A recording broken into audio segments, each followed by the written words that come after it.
She did it with a smile. That's what haunts me most. Not the act itself, though hiding a man's medicine is cruel in its own right, but the way she did it. So casual, so smug, a grin curling her lips like it was some little game between women in their prime, brushing off the old man in the recliner like I was another throw pillow on the couch. It happened on a Tuesday morning in August.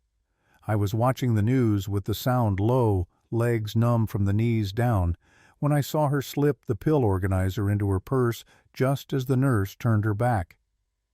And then she smiled at the nurse, smiled like butter wouldn't melt. And when the nurse looked at me, I smiled back. But not the way I used to.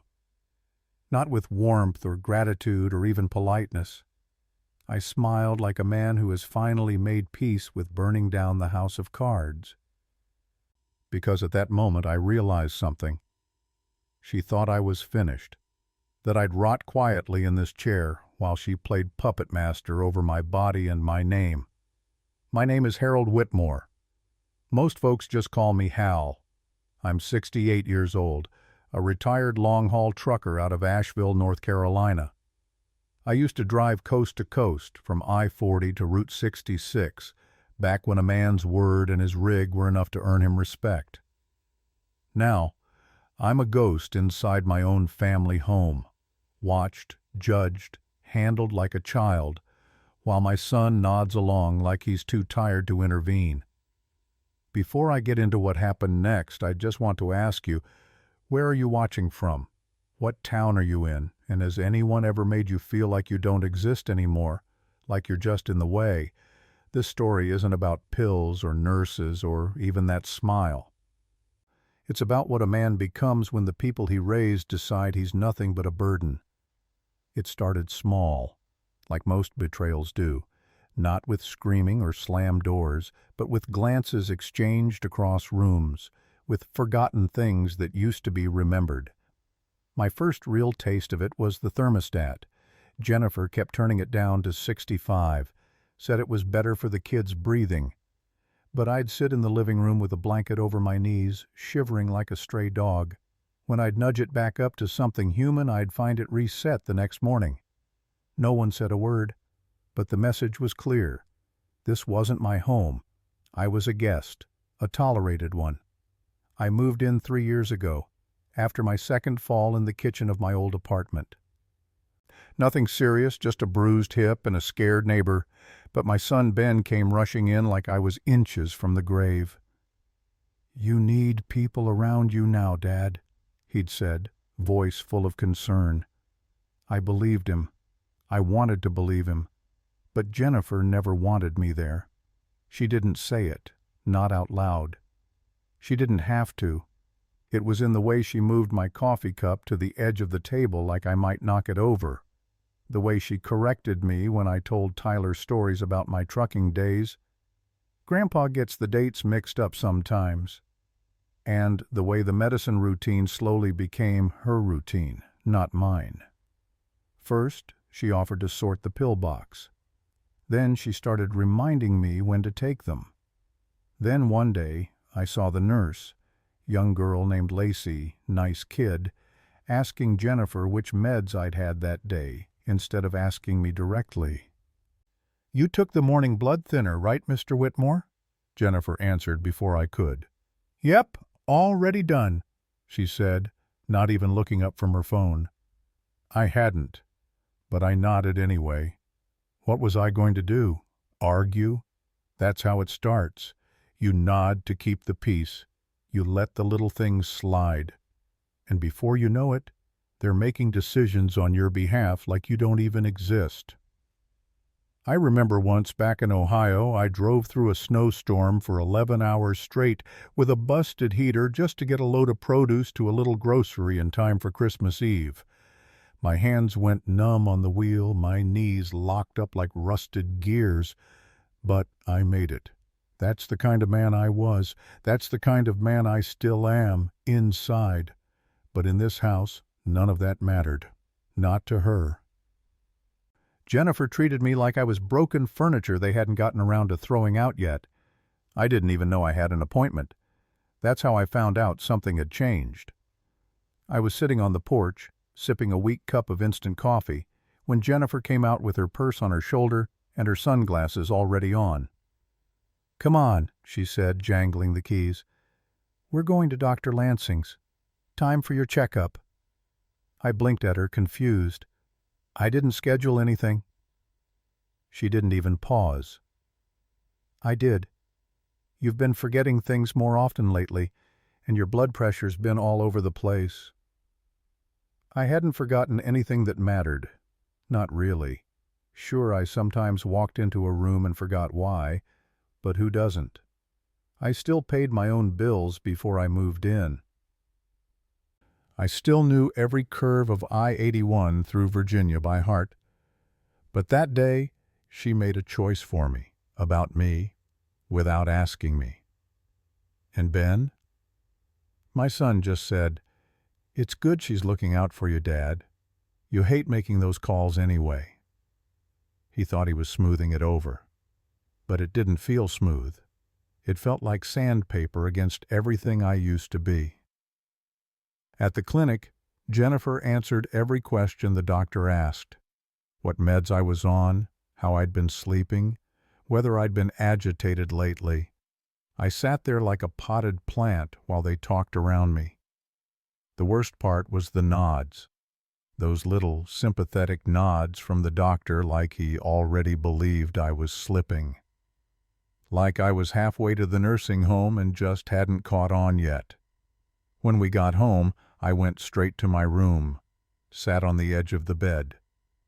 Thought about the miles I used to drive, the storms I used to push through, the deliveries I never missed. And now here I was, being scheduled, monitored, spoken for. I wanted to say something that night at dinner. I wanted to speak up. But Tyler and Mia were at the table, asking about school. Ben was scrolling through his phone between bites. Jennifer passed me the salt like nothing had happened. And I sat there, chewing my chicken like a man chewing through the last bit of his pride. Later, lying in bed, I stared at the ceiling fan and wondered how many more decisions they'd make without me. Would they move my money next? Sell my truck? Change my will? That night, I made a silent promise to myself. If they were going to treat me like I didn't matter, I'd show them what happens when a man like me finally does. The next morning, I bought a notebook. Just a cheap one from the pharmacy down the road, tucked behind a display of Halloween candy that nobody wanted in August. I paid cash. Jennifer never saw it. That notebook became my little piece of resistance, my ledger of moments. It sat under the cushion of my recliner, hidden like contraband. Every night, when the house got quiet, I'd pull it out and write down what I remembered. Conversations, medication times, the way Jennifer would sigh when I walked into the kitchen, like I'd interrupted her perfectly curated world. I wrote down the name of every nurse who came into the house, what time they arrived, what they said, how many pills they handed me. At first it felt silly, like I was a paranoid old man trying to prove something that wasn't even real. But the more I wrote, the clearer the pattern became. Jennifer controlled the narrative. She was the one who told Ben when I seemed off. She was the one who scheduled the appointments, filtered my mail, handled the prescription refills. There were entire weeks where I didn't speak to a soul about my own health, just nodded along like some extra in a play they were directing. And Ben? My son meant well. I still believe that. But he stopped seeing me somewhere along the way. Maybe it happened slowly, between the long hours at his job, the screaming kids, the noise of married life. Or maybe he let Jennifer do the seeing for him, trusting her filter more than his own eyes. One night, after everyone had gone to bed, I went into the kitchen to pour a glass of water. I opened the cabinet and stared at the shelf where my medication box used to sit. It was gone again, just like before, quietly disappeared. I stood there for a long time, listening to the hum of the refrigerator, wondering if I was supposed to believe I had misplaced it. That was the night I wrote something different in the notebook. I didn't just log the missing meds. I wrote, "If she touches that box one more time, I'll take this to someone who will listen. And if no one listens, then I'll take it to court." It was the first time I'd written the word court. Just seeing it on the page gave me back a piece of myself. I wasn't losing my mind. I was waking up. And once a man like me wakes up, he doesn't go back to sleep. The first person to say something was the nurse, Lacey. Young, kind-hearted, probably not more than 25. She'd been coming around for weeks, checking vitals and chatting about weather and traffic. But that morning, she lingered a bit longer after taking my blood pressure. "Mr. Whitmore," she said gently, "do you remember taking your evening meds yesterday?" I nodded. I always take them after the 6 o'clock news. She hesitated. "It's just, the log says they were skipped." I looked at her, then at the little folder in her hand, then back at her. "Skipped by who?" She smiled awkwardly, glanced toward the hallway like she didn't want to be overheard. "I'm not supposed to speculate. Just, if you're ever unsure, write it down." She tapped the folder and walked out. That was all. But it was enough. That evening I went straight to the cabinet. The pill organizer was back, but rearranged. Tuesday's section was open. Half the pills were missing, but the blood pressure capsule, the one Jennifer says makes me drowsy and crabby, was still inside. I didn't take it. I just wrote it all down. Then there was the receipt. I had ordered a new heating pad online, paid with my own debit card. The package came, but when I went to look for the receipt, it wasn't in the envelope. That's when I remembered something else. I'd left the confirmation email open on the family computer. When I checked the next day, it had been deleted, gone from my inbox, cleared from the trash bin too. So I asked Ben about it over coffee. "Did you see an email about a heating pad? I ordered one last week." He looked confused. "No, but Jen handles most of the computer stuff now. She probably thought it was spam." Spam. A heating pad I ordered with my own card. That's how far I'd fallen. Just another senior moment, another confused old man clicking things he shouldn't. Except I wasn't confused. I wasn't clicking random junk. And I sure as hell wasn't going to let anyone rewrite me into a helpless caricature just because it was easier for them. I went back to the notebook that night and underlined 3 words I'd written the week before. She is building a case. And now, so was I. I wasn't supposed to hear it. The call came in while Jennifer was cleaning up after dinner. I was in the hallway, walking slow like I always do now, trying to stretch my legs after a day of sitting. She didn't see me. The door to the laundry room was cracked open, and I heard her voice, flat, businesslike, not the high-pitched tone she used around Ben. "Yes," she said. "He's lucid most days, but the forgetfulness is getting worse. It's affecting his routine. He repeats stories, sometimes forgets what day it is." I just don't want it to reach the point where the kids are exposed to confusion or agitation. It's not safe. Not safe. She was talking about me like I was a gas leak. I stood there frozen. She paced back and forth behind the half-shut door. "The doctor said it's early cognitive decline, possibly pre-dementia. But without formal guardianship, I can't make certain decisions for him yet." Guardianship. That was the word that broke something in me. That wasn't just worry. That was legal language. That was planning. I shuffled back to my room before she saw me, closed the door, and sat down on the bed, hands trembling, not from age, but from something older and deeper than that. Humiliation. The kind you feel when someone decides what kind of person you are, and no one bothers to ask if it's true to. I hadn't forgotten anything that mattered. I knew what day it was. I remembered the exact mile marker in Kansas where I once changed a tire during a lightning storm. I remembered the color of my late wife's dress the day we brought Ben home from the hospital, yellow with tiny blue dots. But none of that counted now. Not when Jennifer was laying groundwork behind my back. That night, I didn't sleep. I sat at the little desk by the window and opened the notebook again. This time, I didn't just jot down the date or the details. I wrote a letter. To myself. To remind me later, when they try to say I'm confused or overreacting, what I heard and how clear it sounded. I wrote, "She said the word guardianship, not help, not care, guardianship." And for the first time I circled something in red ink, underlined 3 times. She's preparing to take legal control of my life. The next morning, I called Walt. Walt McKinley and I used to drive routes together back in the 80s.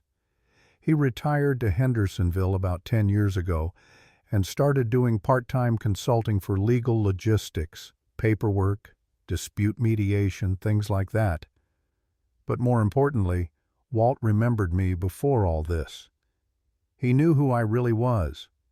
When I got him on the line, I didn't go into details, just said, "You still know people who can help if someone's trying to make you disappear legally?" He paused, then said, "Tell me everything." I did. Not all at once, just enough. About the missing meds, the fake skipped doses. The word guardianship said like it was some gentle favor. About the way I'd been treated like a toddler while Jennifer played nurse and judge at the same time. Walt didn't interrupt. When I finished, he asked one question. "Do you trust your memory, Hal?" "Yes," I said. "I write it all down." "Good. You'll need more than memory now. You need proof, paper, timestamps, eyewitnesses if possible. And you need to stay calm, no outbursts, no anger. If this is headed to court, they'll try to use any sign of emotion against you." I hung up that call feeling something I hadn't felt in weeks. Clarity. I wasn't crazy, I wasn't paranoid, and I wasn't alone. That afternoon I asked Ben if I could get a new phone. "The one I've got is acting up," I said. He shrugged. "Sure, Dad, I'll add it to the plan." I didn't let him. I bought a cheap prepaid one with cash, just like the notebook, just like the heating pad. Everything quiet. Everything mine. I started recording small things. Not conversations, just notes. What time the nurse came, what pill she handed me, what Jennifer said to her. Every time Jennifer reached for my bottle of blood thinners, I logged it. I kept the phone under my pillow and the notebook under my seat cushion. It made me feel like myself again, like I was steering something, finally. That night, Jennifer knocked on my door, fake sweet, and said, "Don't forget to take your memory pills, Hal." I smiled and nodded. Then after she left, I opened the notebook and wrote, "She thinks I forgot, but I remember everything." It came from someone I didn't expect, Lacey, the nurse. She showed up late that Wednesday, flustered from traffic, hair tied back in a crooked ponytail. While Jennifer was upstairs yelling at one of the kids about a broken tablet, Lacey leaned in a little closer while checking my pulse. "Mr. Whitmore," she whispered, "off the record, do you feel safe here?" I blinked. Her words hit me like a jolt. "I'm not in danger," I said slowly, "but I'm not respected either." She nodded, lips tight. "I didn't think so. Some things don't add up." She glanced toward the hallway, then leaned in again. "When someone's med chart keeps getting altered but the patient doesn't remember skipping a dose, that's not confusion. That's tampering." "Can you report it?" "Only if it's documented, officially. But if you ever want a copy of your visit logs or anything we sign off on, just ask. You're entitled, even if your family says otherwise." I felt something shift in my chest. Not anger this time. Something sharper. Strategy. I waited till Friday, when Jennifer was out grocery shopping, and asked Lacey politely for a copy of my last 4 weeks of logs. She hesitated, then said, "I'll print them. Just keep them safe, okay?" I did. I hid them in the same folder as my birth certificate, tucked in the back of the old filing cabinet in my room, under a stack of outdated tax returns no one would ever look at. That night, Jennifer made spaghetti. She dropped a plate in front of me like she was feeding a dog and reminded me, again, to take the white ones, not the blue ones, tonight. I nodded. She walked away without waiting for an answer. But I didn't take the pills. I opened the organizer, took a photo of the layout with my new phone, then placed the blood thinner carefully back in its slot. Then I wrote in the notebook, "Jennifer instructed incorrect dosage. I have photo proof." Each sentence I wrote felt like stacking bricks. Quiet, strong, unmoving. The truth was finally getting heavier than the lies. And I was done being quiet. It happened on a Sunday, the kind of Sunday where the air feels heavy and still, and the silence in the house is thicker than the walls. Jennifer had taken the kids to a birthday party. Ben stayed behind, nursing a headache, he said. I was in the living room pretending to read the paper, but mostly just waiting. For what, I didn't know. He walked in with his coffee and sat across from me. No TV, no sports on in the background. Just him, me, and the hum of the ceiling fan spinning overhead. After a few minutes, he said, "You been feeling okay lately, Dad?" "Far as I know," I replied. "Why?" he shrugged. "Just, Jennifer said you've been having some trouble with your meds, getting confused." I looked him dead in the eye. "Ben, do I seem confused to you?" He didn't answer right away. He sipped his coffee, stared at the window, and finally said, "Sometimes you're quiet. You don't really speak up anymore. Would you?" He looked at me again, really looked. For a second I saw something shift in his face. Not guilt, not outrage, just doubt. That first little flicker of doubt in the story he'd been handed. "Jennifer says she's keeping track. She said she's just trying to help." I leaned forward, slow and steady.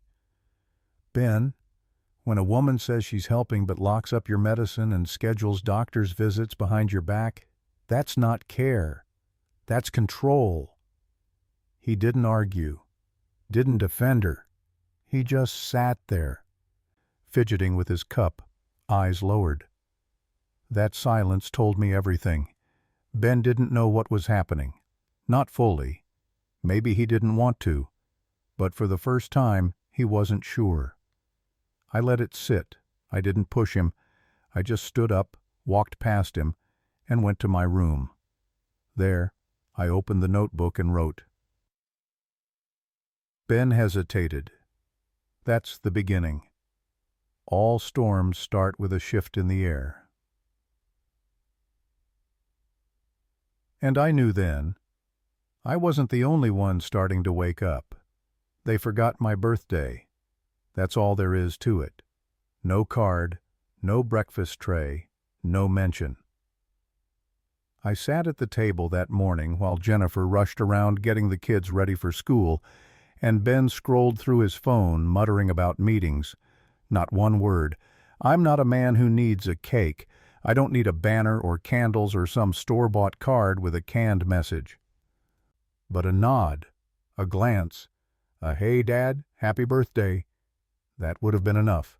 It was October 3rd. 68 years on this earth. I remembered every one of Ben's birthdays.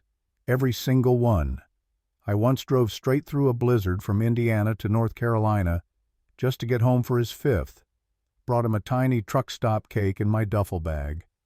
Frosting melted into the paper towel, but he didn't care. He hugged me like I'd brought him the moon. And now he couldn't even remember. Jennifer left early that day, took the car and the noise with her. I was alone in the kitchen, staring at my lukewarm coffee when Mia came in, my granddaughter, sweet as ever. "Grandpa," she said, "why do you look sad?" I smiled, forced it. "I'm not sad, sweet pea, just thinking." She climbed onto my lap and handed me a drawing.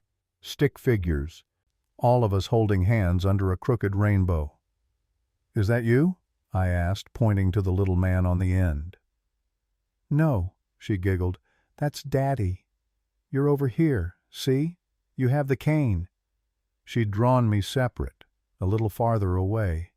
It wasn't cruel, it wasn't even intentional, but it was true.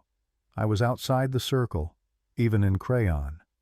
After she left, I sat there holding that piece of paper for a long time.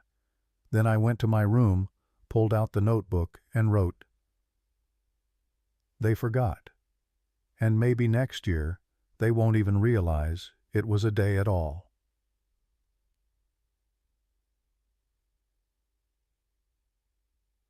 That night, I ate leftover spaghetti in silence and sang happy birthday to myself under my breath. And somewhere deep in my chest, a quiet corner of me curled up and went still. I took a cab.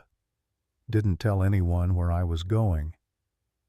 Just said I needed fresh air and wanted to go for a drive. Jennifer barely looked up from her phone. Ben offered me a ride but didn't press when I said I needed to do it alone. I went to a law office downtown. Small place, brick walls, dusty windows, receptionist with a slow drawl. I chose it on purpose. Local, quiet, not the kind of place that makes a fuss. Walt had given me the name. "Ask for Mr. Danner," he'd said. "He knows how to listen." Mr. Danner looked about 45, with gray at the temples and soft, serious eyes. He didn't ask why I was there, just closed the door and waited. So I told him. I told him everything. Not the dramatics, just the facts. The missing pills, the altered logs, the whispers of guardianship, the quiet isolation, the way I had started keeping track. The way my own son had gone silent while the walls closed in. He listened, really listened. No raised eyebrows, no polite smiles. When I finished, he nodded slowly. "Do you have documentation?" I handed him a folder, copies of Lacey's logs, the photo of the altered pill organizer, dated notes from the notebook. He took his time with each one. Finally he said, "Mr. Whitmore, if what you're saying is accurate, and from what I see it is, then what's happening to you isn't just manipulation. It may qualify as elder abuse under North Carolina law." The words landed hard. Elder abuse. Like a bruise you didn't know you had until someone touched it. "Do you want to pursue legal protection?" he asked gently. I didn't answer right away, because I didn't want revenge. I didn't want headlines. I wanted my dignity. I wanted to live without having to watch my back in the house I paid for. I wanted my name back. "Yes," I said. "I want to be left alone. I want control over my life again." Mr. Danner nodded. "We'll start with a cease and desist, then a motion for independent evaluation if needed. But you have the right to be heard, Mr. Whitmore, and I'll make sure you are." When I got back to the house, no one even asked where I'd been. I went to my room, closed the door, and opened the notebook one more time. October 14th. I spoke the truth out loud, and it felt like waking up. The envelope came on a Thursday. A plain white courier slip, addressed to Jennifer Marie Whitmore, with the law office's letterhead stamped in blue. She found it on the kitchen counter where the mail usually piles up. Grocery ads, school flyers, junk. She opened it without thinking, standing over the sink, still in her scrubs from work, and then she stopped. I watched her from the living room, behind the edge of the newspaper I wasn't really reading. Her shoulders went stiff. Her mouth twitched, once, then again, and then she turned, holding the letter like it was something dirty. "What is this?" I didn't answer. "Hal," she snapped. "What the hell is this supposed to mean?" Ben walked in at the worst moment, car keys still in hand, coffee on his breath. "What's going on?" he asked. She shoved the letter toward him. "Your father's threatening me with legal action, saying I've been tampering with his medication, that I'm emotionally manipulating him, that I'm trying to take over his life." Ben looked at me, then back at her. "Is this real?" he asked quietly. She scoffed. "Of course it's not real. He's old, he's confused, he's writing things down and getting paranoid." My voice was steady. "I'm not confused, Jennifer." She turned to me, eyes blazing. "You're accusing me of elder abuse?" "I'm documenting what I see, what I live." Ben looked between us, caught in the middle, the way sons always are when the truth finally shows up uninvited. "I just wanted to help," she hissed. "No," I said. "You wanted control. There's a difference." She stormed out of the room, letter crumpled in her fist. The door to the master bedroom slammed like a gunshot. Ben stood there, silent. I didn't move, didn't gloat, just looked him in the eye and said, "I still love you, son, but I won't let anyone erase me, not even by accident." That night, the house was quiet. The kids tiptoed. The TV stayed off. And for the first time in a long time, I sat in my chair, notebook open, and didn't write a thing. Because some days, the truth speaks for itself. The silence was worse than I expected. After the letter, Jennifer stopped speaking to me altogether. She moved around the house like I was invisible. No greetings, no corrections, no fake smiles, just absence, cold and clean. Ben didn't say much either. He wasn't angry, but he wasn't present. He looked tired, older somehow, like something in him had cracked and he wasn't sure how to fix it. I ate my meals in the den now. Not by order, just default. No one said I couldn't sit at the table, but no one asked me to either. Only Mia came around. She'd sneak in during cartoons, curl up next to me on the recliner, and hand me little drawings, dragons, trees, a castle once. She never asked about the tension in the air. Kids don't need explanations. They feel things before they understand them. "Grandpa," she whispered one afternoon, "why is Mommy so mad?" I didn't lie. "She's upset because I did something brave. Sometimes that scares people." Mia nodded like she understood. Maybe she did in her own way. After she left, I sat with her crayon drawing in my lap and stared at the window for a long time. The leaves outside were turning gold. October was folding itself up like a tired story. I thought about my wife, June. God, she would have hated this. She was the kind of woman who solved conflict with cinnamon rolls and handwritten notes on the fridge. She would have told me to forgive, to bend. But June wasn't here, and I was done bending. That night I made a cup of tea and sat on the back porch. No notebook, no phone, just quiet. I let the weight of everything settle into my chest. The fight, the truth, the fact that even when you win, it still costs something, because dignity doesn't come for free. And when you're old, people assume you won't pay for it. But I did, and I still am. He came to my room after the kids were asleep. No knock, just a soft push on the door and the sound of his socks on the hardwood floor. I was reading an old Louis L'Amour paperback, the kind I used to stash in my glove box during long hauls.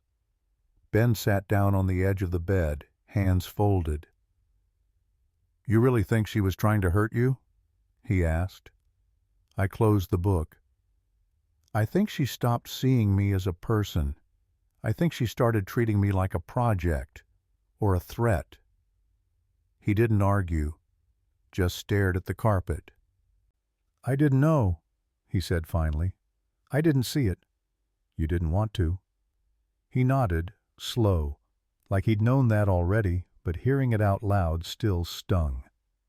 "I thought she was just trying to help."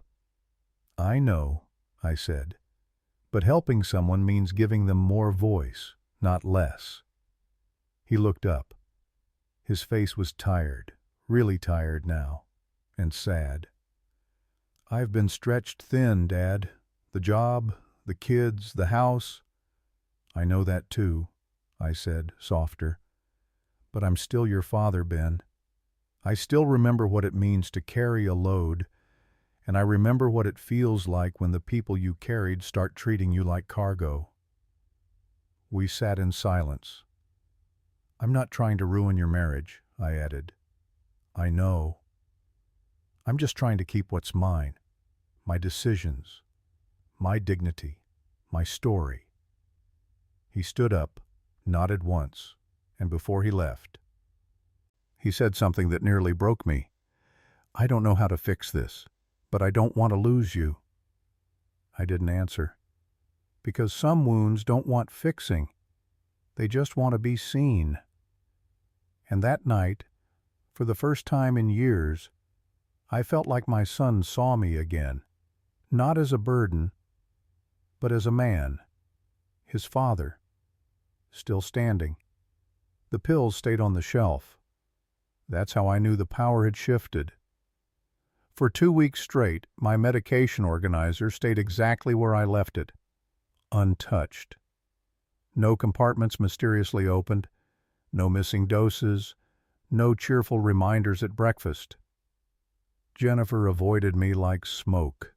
She moved through the house with short footsteps, her voice clipped, her eyes never landing on mine. She wasn't sorry, not even close, but she was careful now. Calculating. The nurse came and went without a word from her. I answered the questions. I showed the log. I watched Lacey check the seals and smile slightly, like we shared a secret. Ben was quieter too, but he lingered longer now. He'd stop by the den with a cup of coffee. Sit for 5 minutes. Sometimes we didn't say anything. Sometimes he'd ask about old roots, about what it was like to sleep in the cab of a rig in the middle of Wyoming in winter. Those were the good moments. Small, simple, clean. The kids came and went, oblivious to the Cold War unfolding around them. And I kept to my notebook, though I didn't need to write as much anymore. There were fewer lies now, fewer little moves behind my back. I'd taken back my space, my routine, my name. No one had said it, but it was there, in the way Jennifer didn't speak for me, didn't touch my things, didn't try to rearrange my life anymore. She'd felt the weight of the law, of paper, of truth, written down and spoken out loud, and she'd backed off. One night I walked into the kitchen and she was there, alone, wiping down the counters. She looked up like she wanted to say something. Apologize maybe, justify, reframe. But the words caught in her throat and she turned away. I didn't follow. I just poured a glass of water, took my pills, each one accounted for, and went to bed. For the first time in a long time, I slept with the notebook tucked away in the drawer. Because that night, I didn't feel watched. I felt seen. I was sitting on the front porch when I saw her, Mrs. Devlin from 2 doors down. She's maybe 75, rail thin, always wears the same beige windbreaker no matter the weather. I'd seen her walking her little terrier, Walter, for years. But that morning she wasn't walking him. She was just standing at the curb, holding a letter with shaking hands. I called out, "Everything all right?" She looked over, eyes wide and wet. "It's nothing," she said. "Just nothing." But it wasn't nothing. You can hear it in a person's voice when they're not ready to tell the truth, but they're aching to be asked again. So I stood, slowly, and made my way to the gate. "Come sit," I said. "I've got coffee." She hesitated, then nodded. We didn't talk about the letter right away, just sipped and watched the wind move the leaves across the lawn. Then she set the envelope down on her knee and sighed. "My nephew moved in last spring, said he'd help out. He's been changing things. My mail goes to him now. He handles my prescriptions.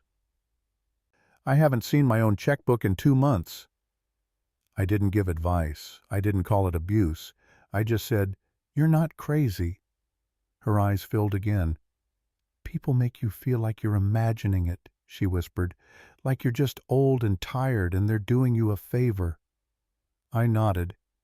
Sometimes the kindest thing you can do is stop nodding. She looked at me then, really looked, and I saw it, the shift. That same look Ben gave me weeks ago, the first flicker of waking up. I went inside and brought her one of the extra notebooks I'd bought. "Write it all down," I said, "even the small things." She held it like it was made of gold. Later that afternoon, when Jennifer came home, she saw me on the porch again and paused just for a second, like she didn't know what to do with me now. The new me, the one who didn't disappear.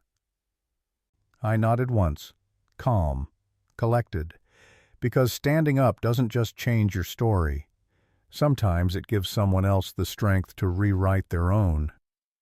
Mia had a school recital.